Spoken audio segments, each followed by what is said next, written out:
बिस्मिल्लाहिर्रहमानिर्रहीम। अस्सलाम वालेकुम व्यूअर्स, कैसे हैं आप? उम्मीद है सब खैरियत से होंगे। आज मैं आपको बहुत ही टेस्टी केक सिखाऊंगी।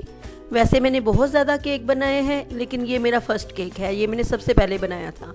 ये खाने में भी बहुत टेस्टी है और बनाने में भी बहुत इजी है। तो इसके लिए ना आपको बीटर चाहिए, ना इसके लिए आपको ओवन चाहिए, ना इसके लिए आपको बटर चाहिए। तो ये बनाना स्टार्ट करते हैं। इसके लिए जो मैंने चीज़ें ली हैं वो ये हैं। इसके लिए मैंने 1 कप मैदा लिया है लेवल, हाफ कप मैंने शुगर ली है, 2 एग्स लिए हैं, हाफ कप से थोड़ा सा ज्यादा ऑयल लिया है, हाफ कप मिल्क लिया है इसकी मलाई के साथ, और 1 टेबलस्पून कोको पाउडर लिया है। 1 टीस्पून वनीला एसेंस डालेंगे और 1 टीस्पून लेवल आप डालेंगे बेकिंग पाउडर। तो चलिए बनाना स्टार्ट करते हैं। अब मैं ब्लेंडर में ये सारी चीज़ें डालूंगी। पहले एग्स डालेंगे, फिर शुगर ऐड करेंगे, ऑयल ऐड करेंगे, मिल्क ऐड करेंगे,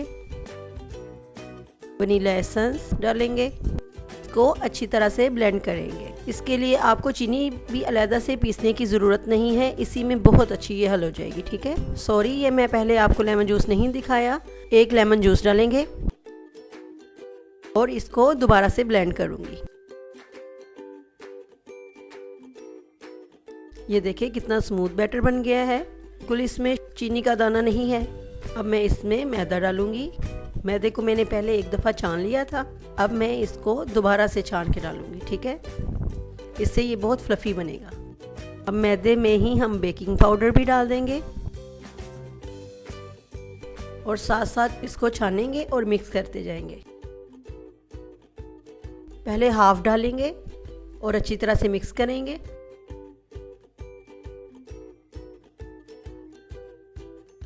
आपने इसको एक ही तरफ से घुमा के मिक्स करना है, इधर उधर नहीं करना, बस एक ही तरफ इसको घुमाना है। लम्स नहीं होने चाहिए, स्मूथ बैटर होना चाहिए कि जिस तरह मैं मिक्स कर रही हूँ आप भी इसी तरह मिक्स कीजिएगा। अब मैं इसको 3 बाउल में डिवाइड करूँगी। ठीक है, पहले मैं थोड़ा निकालूंगी बैटर, 3 या 4 टेबलस्पून निकाल। अब जो बाकी बैटर बच गया है वो हाफ इसमें डाल दें कोको पाउडर में, और इसको भी अच्छी तरह से मिक्स कर लें। मिक्स एक ही तरफ करना है। ठीक है, ये मिक्स हो गया। अब इसमें मैं पिंक कलर भी ऐड करूँगी, मुझे अच्छा लगता है ये कलर इसलिए मैं ऐड करूँगी। ये ऑप्शनल है, आपने करना हो तो कर लें, वरना सिर्फ चॉकलेट फ्लेवर और वनीला फ्लेवर ही बना लें। अब मैंने सांचे को ग्रीस कर लिया था, पहले इस पर मैंने ऑयल लगाया था, फिर मैदा डस्ट किया था। ठीक है, अब मैं पहले चॉकलेट फ्लेवर डालूँगी, अब वनीला वाइट वाला फ्लेवर, ये भी 3 टेबलस्पून।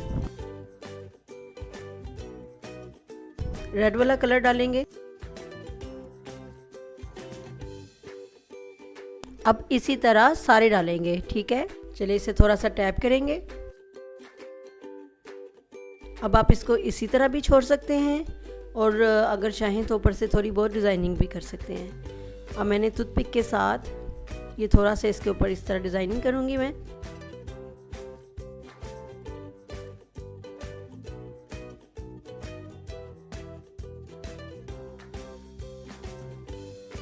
मैं इसको ओवन में नहीं पतीले में रखूँगी। मैंने पतीले को पहले प्री हीट कर लिया है 20 मिनट के लिए।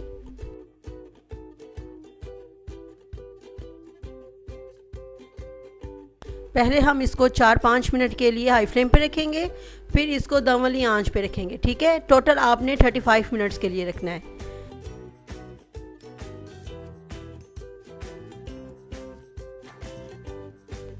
तो ये हमारा तैयार हो गया है। 35 मिनट बाद मैंने इसको खोला है तो ये तैयार है। और टूथपिक डाल के इसको चेक कर लें, देखिए कितना सॉफ्ट बना है। अब हम इसे काटेंगे, देखिए कितना सॉफ्ट है ये काटने में।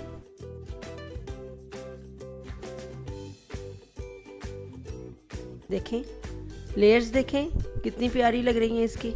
ये देखें, ये सॉफ्ट भी बहुत है। तो आप देख सकते हैं कि हमारा बहुत टेस्टी और आसानी से बनने वाला केक तैयार है। तो अगर आपके पास ये सारी चीज़ें मौजूद हैं तो अभी केक को ट्राई करें। और ये बच्चों को लंच बॉक्सेस में भी आप देख सकते हैं और 2-3 दिन के लिए फ्रिज में भी रख सकते हैं, बिल्कुल ठीक रहेगा। तो बनाइए, खुद भी खाइए, फैमिली को भी खिलाएं और मुझे फीडबैक देना ना भूलिए और मुझे दुआओं में याद रखें। अल्लाह हाफिज़।